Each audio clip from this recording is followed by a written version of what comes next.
Juegos, música, imprevisibilidad, curiosidad.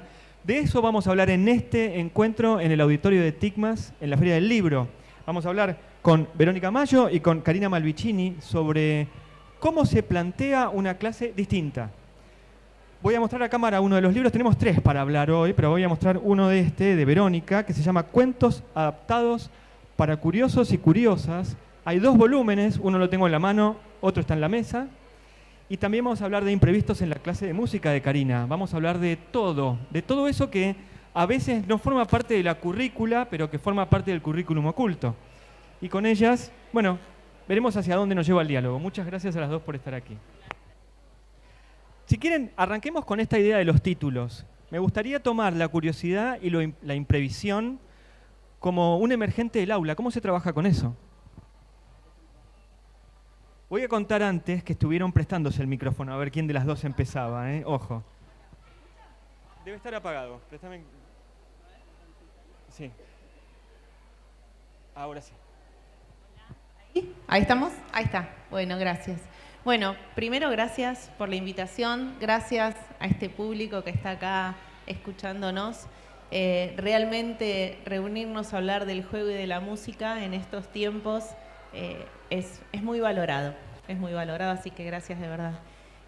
Bueno, el título de Imprevistos en la clase de música justamente tiene que ver con todo esto estamos en la Feria del Libro, ¿no? Entonces, imaginar el aula como un libro álbum, donde uno llega, tiene todo pensado, planificado, armado y estudiado, pero la clase se arma con lo que allí sucede.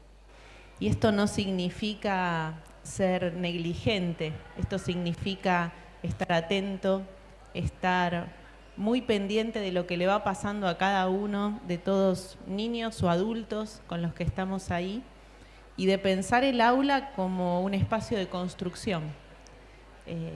Y acá, bueno, un paradigma educativo, ¿no?, que nos atraviesa, que es esto de darle a nuestros estudiantes el lugar de verdaderos constructores. Así que, en parte, eso tiene que ver con el título. Bien. Verónica, ¿querés contar la parte de los curiosos? Sí. Bueno, los curiosos es un material que hemos armado... Tenés que hablar a la boca del micrófono así. Ahí. Los curiosos es un material que hemos armado con un grupo de colegas desde hace ya unos cuantos años y demás. Está la versión 1, 2 y próximamente sale la 3, en donde adaptamos cuentos tradicionales infantiles, como Caperucita Roja y todos estos así. Los adaptamos literariamente y les agregamos actividades para hacerlos más accesibles a los niños y para poder generar mayor interés por la lectura y demás en nenes de 3, 4 años hasta los 10 o 12, ¿no? Así surgió el tema de los curiosos.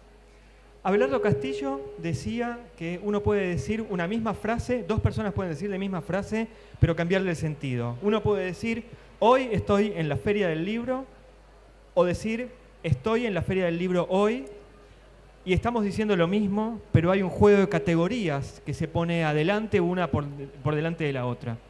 ¿Cómo hace eso Mella? Si quieren, arranquemos con la parte de la oralidad y la música. ¿Cómo hace Mella eso en nuestro juego de la oralidad y de la musicalidad de las frases? Bueno, yo, por ejemplo, soy fonoaudióloga y me dedico al desarrollo del lenguaje infantil. Lo primero que aprenden los nenes cuando escuchan el lenguaje es aprenden la melodía de lo que escuchan, aprenden la música de las palabras. Después aprenden las palabras y aprenden las frases y demás, pero lo inicial, lo básico, lo que aprende un bebé chiquitito, es la música, la prosodia de lo que escuchan. Eso es como desde el inicio lo más importante. Y después eso es algo que se va desarrollando a lo largo de toda la vida y muchas veces aprendemos a comunicarnos más y mejor con el mundo que nos rodea a partir de un mejor uso de esa musicalidad, sabiendo acentuar bien las oraciones o haciendo hincapié, como bien vos decís, en determinadas palabras en lugar de otras, ¿no? Así que bueno, desde la música de las palabras es eso lo que yo puedo aportar y seguramente vos tenés mucho que decir, Karina. Bueno, ya dentro de la panza se escuchan ruidos, ¿no? Es como nuestro primer sentido que empieza a desarrollarse. Ese mundo sonoro con, en el mejor de los casos, una mamá, un papá, un familiar, quien materna a ese bebé cuando nace, que le canta. Y si repasamos un poco las letras de las canciones infantiles y de las nanas, hay muchísimas letras que dicen cosas terribles. Sin embargo, en la entonación de ese que acuna, en la mirada de ese que sostiene, en el abrazo, el mundo es otro. Aparece esa musicalidad de la cual vos estás hablando. Pero más allá de la musicalidad de las palabras y de todo lo que se construye, aparece también la metáfora. Y el lugar de la música como ese tiempo y espacio que viene en el hacer musical y llega a esos lugares donde a veces la palabra no llega, ¿no? Entonces, este lenguaje a veces nos permite decir cosas que las palabras no dicen, como sucede con la poesía, con las metáforas. Entonces, bueno, es maravilloso pensar que desde muy chiquititos los chicos puedan tener acceso a este lenguaje, a todos los lenguajes artísticos y a las experiencias estéticas, porque son estas otras maneras de ponerle a las palabras sentidos y significados, ¿no? Me hiciste acordar algo, me hizo acordar algo. Hay un estudio que se hizo en Finlandia hace unos años en bebés, ¿no? Los bebés escuchan lo que pasa afuera, la voz de su mamá y la música y demás, en el tercer trimestre de gestación, o sea que ya desde los 7, 8, 9 meses están escuchando. Entonces ponían música a esos bebés durante el embarazo y demás, y después hacían un estudio, bueno, con unos potenciales evocados, una cosa técnica, no importa, pero lo que veían es que una vez que los bebés nacían, cuando escuchaban esas canciones que habían escuchado de bebés, se calmaban y se emocionaban, ¿sí? Se calmaban y se emocionaban. Eso es como la base de la memoria emotiva que se ha podido comprobar neurocientíficamente, ¿eh? Perdón que interrumpí con No, eso. es una experiencia hermosa, así que está buenísimo que la hayas compartido, gracias. Tomando esta parte, les hago una pregunta de la que estábamos hablando antes de comenzar, que en el mundo nosotros hemos puesto al primer sentido por delante de todos a la vista, ¿no? La mirada, la imagen aparece como primera forma de comprender el mundo, pero ¿y el oído cómo entra en esto? Y recuerdo, como para completar esto, que Pablo Mauret escribió un libro que era El sentido del tacto, que es como el sentido que quedó más atrás, ¿no? El tacto nos lo hemos perdido, nos lo hemos olvidado. Pero ahí, ¿cómo compite el oído con la mirada como para comprender el mundo? ¿Quieres contestar vos? Bueno, nosotros sabemos, en realidad esto es una postura personal, más que nosotros sabemos. Yo estoy convencida de que el mundo se conoce a través del arte y el juego. Los chicos descubren el mundo a través del arte y el juego. Son curiosos, se arriesgan, son arriesgados. Cuando nosotros vemos a un bebé o a un nene chiquitito jugar con un elemento, agarrarlo, tocarlo, es a conocer ese elemento desde el tacto, esto que Daniel Brailovsky llama tacto atencional, ¿no? Lo mismo te podría decir que sucede con el oído.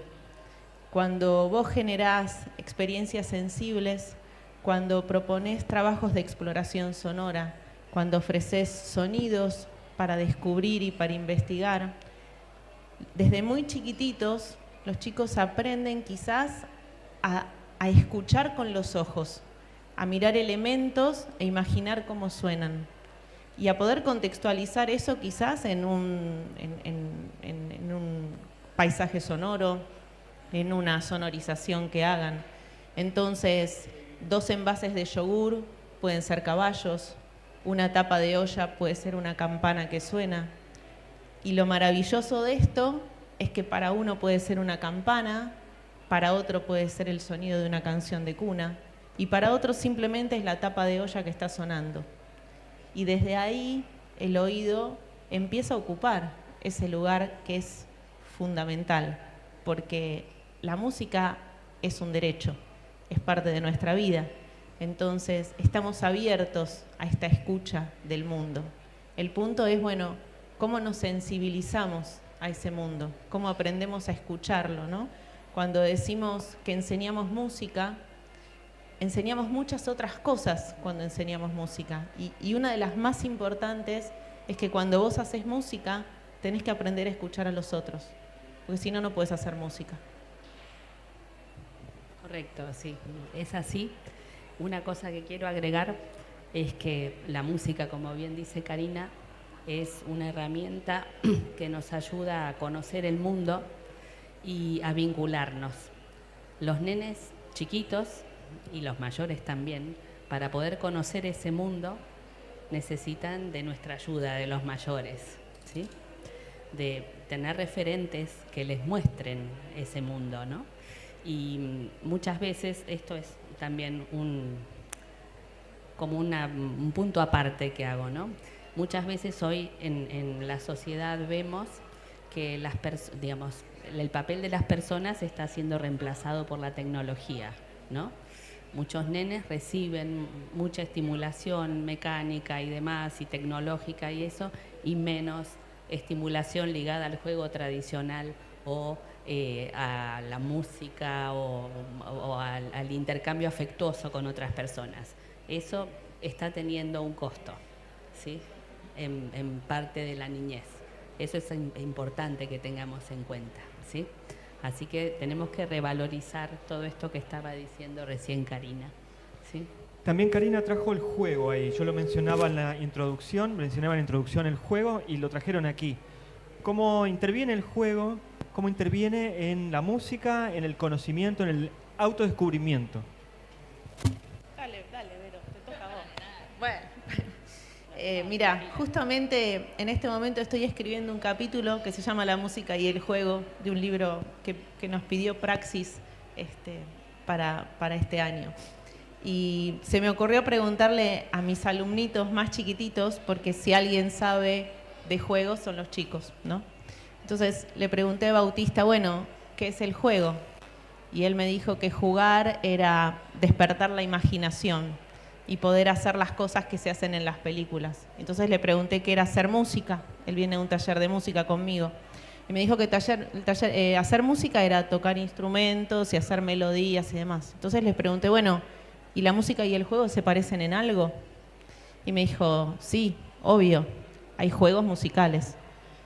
Y bueno, y entonces es esto, ¿no? Está el mundo del juego por un lado, está el mundo del arte por el otro, y hay muchos puentes donde el juego y el arte se comunican. Uno es la libertad de poder elegir. Nadie juega si no es libre. Y ahí es donde a veces los docentes nos equivocamos un poquito, porque llamamos juego a un montón de cosas que no son juego, y los primeros que nos dicen que eso no es un juego son los chicos. En estos puntos de encuentro, donde la música particularmente y el juego se encuentran, se generan situaciones maravillosas que los mismos chicos van descubriendo, ¿no? Porque a veces vos estás en una sala y haces un gesto, un mínimo gesto, que los chicos lo interpretan como un juego.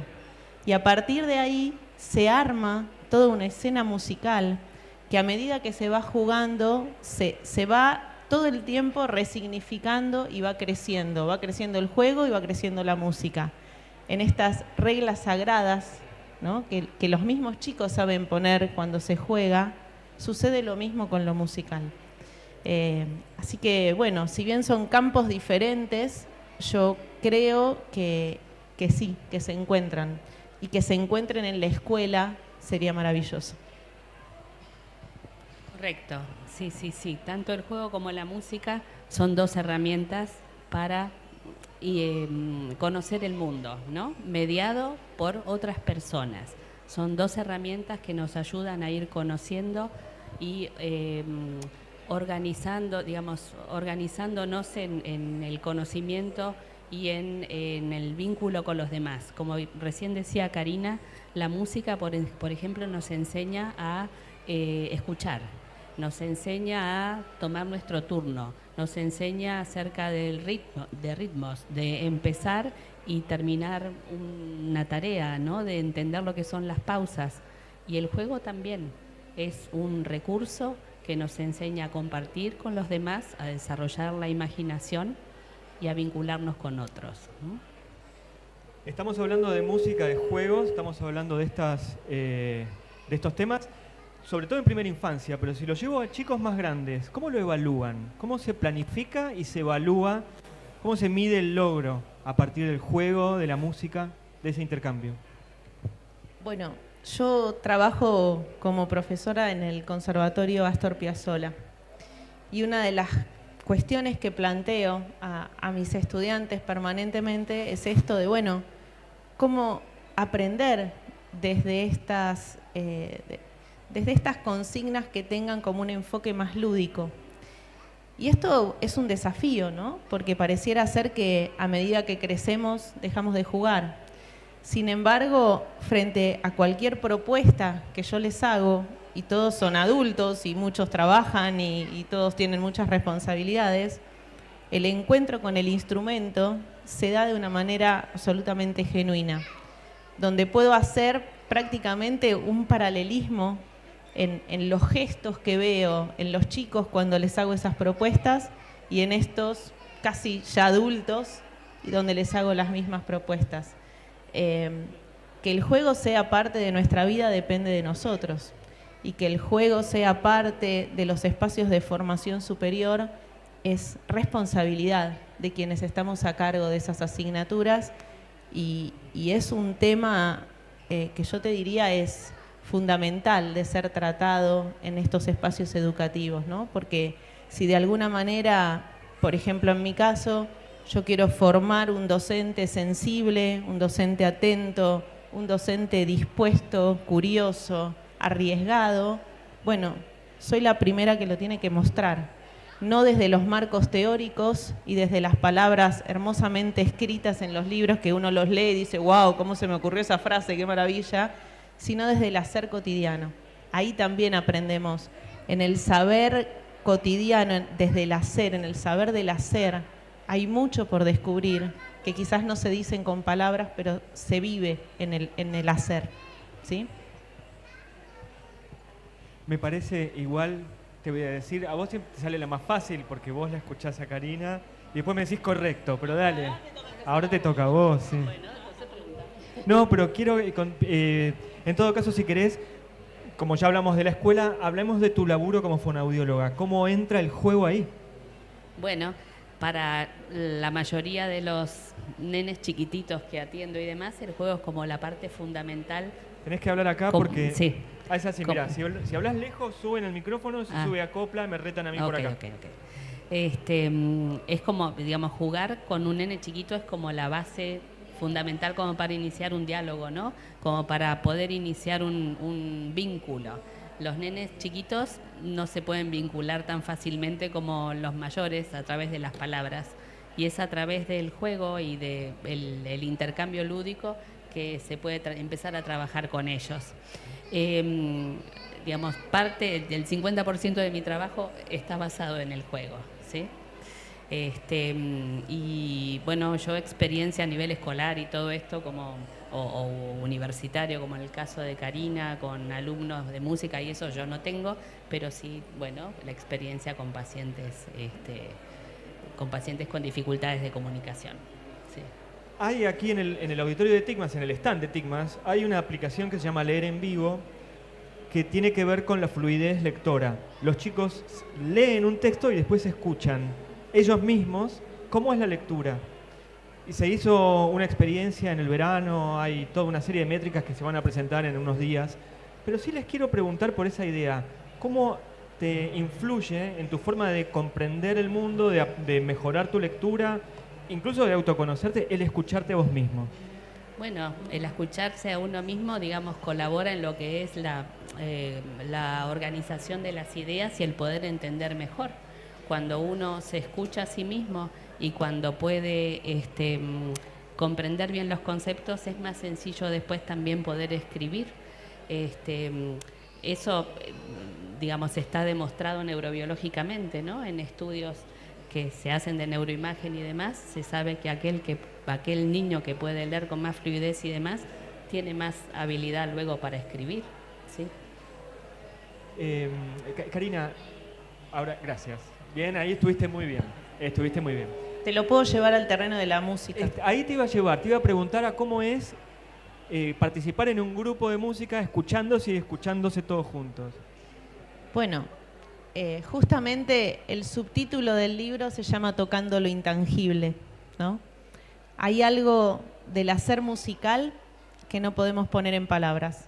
Hay algo que tiene que ver cuando vos estás tocando con otros, en eso que se va generando, que lo vas generando desde la mirada, pero que también en esta mirada y en esta escucha de lo que el otro hace y de lo que vos haces, empieza a resonar tu mundo interior.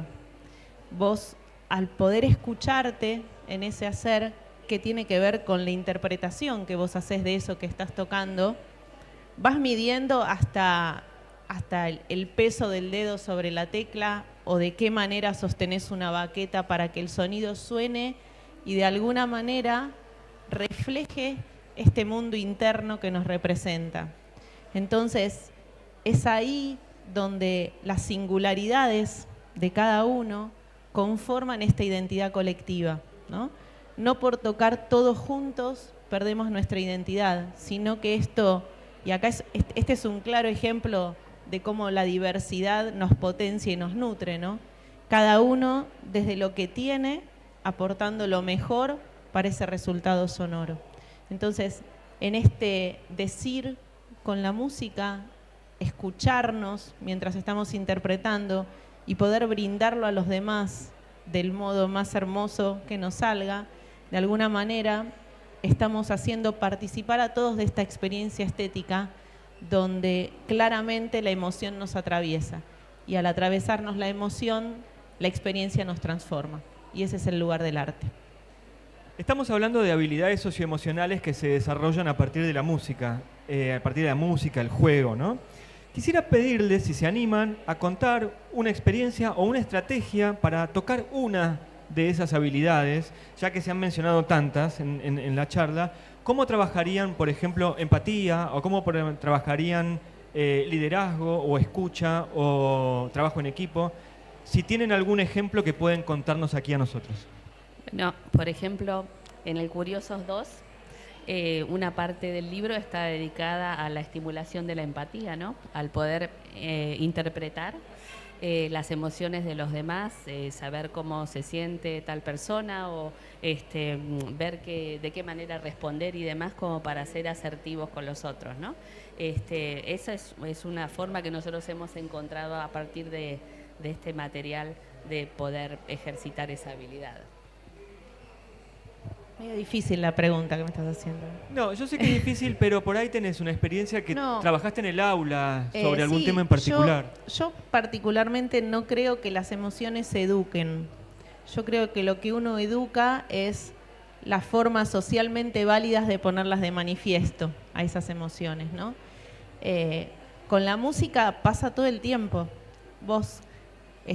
hasta en los grupos de nenes más chiquititos, en una sala hasta de bebés te diría, o en una sala de 2 años, o con cualquier edad, vos repartís instrumentos e inmediatamente te das cuenta, el que toca así, quiere tocar todo, el que toca suave, el que se tapa los oídos porque le molestan los ruidos.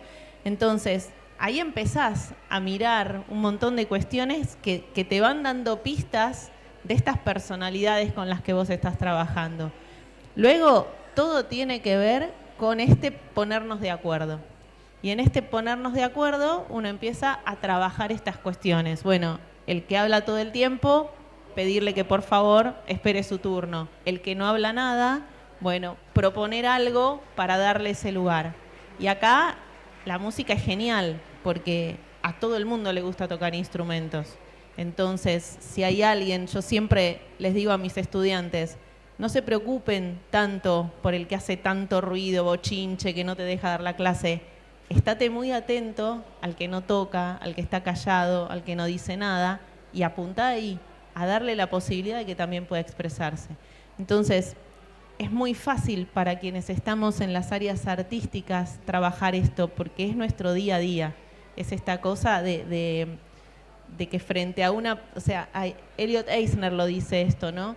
La educación debería aprender del arte que frente a una pregunta hay muchísimas respuestas posibles. No hay una respuesta unívoca, no buscamos la heterogeneidad, la homogeneidad en la respuesta. Buscamos esa respuesta heterogénea en el más mínimo detalle.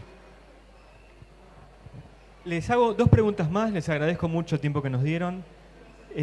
Las tengo como guardadas, por ahí me dicen canceladas las preguntas, pero las tiro acá.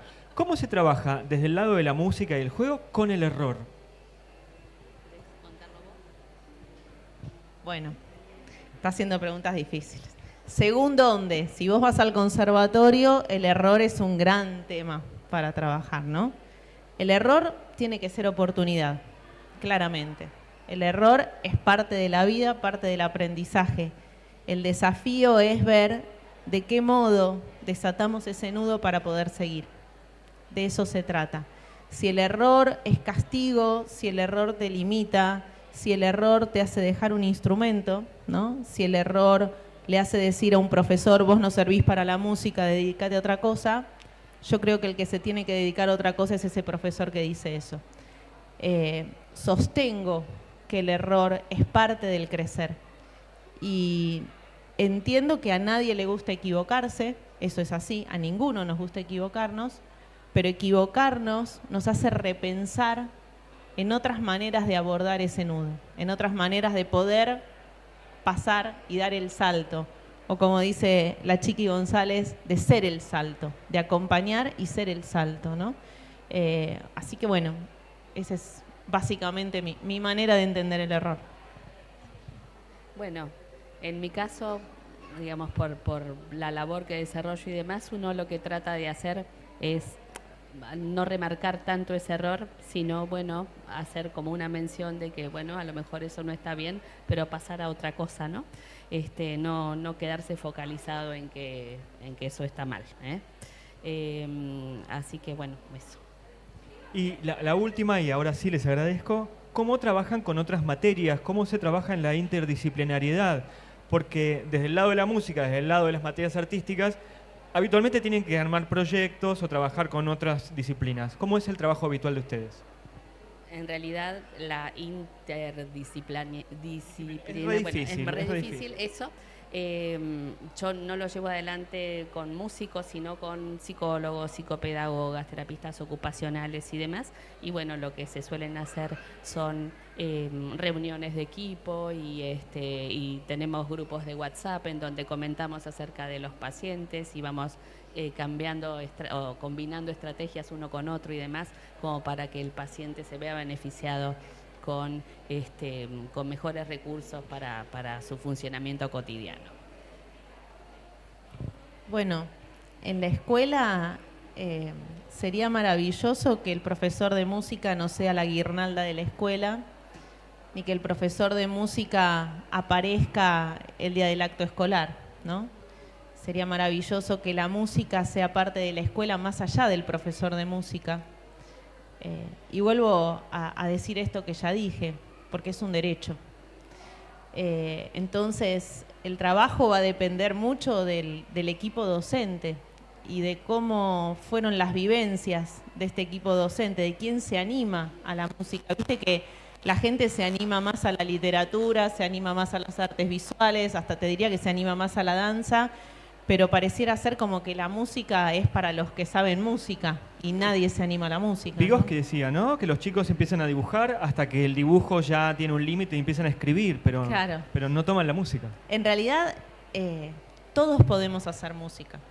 Por supuesto que el especialista en música va a poder aportar muchísimo más a esa escuela, pero cuando vos trabajás con los docentes de sala, cuando vos trabajás con los maestros, cuando la música trasciende las paredes de la clase de música y llega al patio de una escuela y sale del patio de la escuela y llega a las casas, ahí es donde estamos haciendo el verdadero trabajo, porque no nos tenemos que olvidar que nosotros somos referentes de la cultura, ¿no? Y como tal, no solo tenemos que que transmitir la cultura y transmitir esta herencia, sino que también tenemos que renovarla. Y en esa renovación, que es una renovación que surge con los gestos cotidianos, entran los chicos, entran sus familias, entran las músicas que se escuchan, entran las músicas del mundo. Y lo mismo sucede en un espacio como el conservatorio. Si vos estás en una escuela, pensás en que la música sea parte de toda la escuela, de poder trabajar con todos los docentes. Uno puede trabajar con la historia, con la geografía, o sea, una música está situada generalmente en una etapa histórica o no, o la podemos estar construyendo en este momento y hablar de nuestras cosas contemporáneas desde esa música que hacemos. Y cuando formamos a músicos educadores, sucede lo mismo, ¿no? Porque a veces pareciera ser que quienes se forman en la música estudian armonía, estudian historia de la música, estudian todas las materias así, cuando en realidad también todo debería ser parte de lo mismo. Vuelvo a esto de la formación docente porque creo que solo vamos a generar cambios a nivel educativo si empezamos a pensar en esto de que no está todo segmentada la información. Graciela Montes hermosamente dice que nosotros muchas veces hacemos una insensata autopsia, ¿no? de estos hechos que tienen que ver con lo creativo, con lo artístico. Bueno, ahí tenemos que apuntar quienes estamos en la formación para empezar a entender que es en el trabajo cotidiano donde cada uno aporte lo mejor que van a surgir las mejores cosas. Verónica Mayo, Karina Malvicini, muchas gracias por haber estado aquí en el auditorio de TICMAS.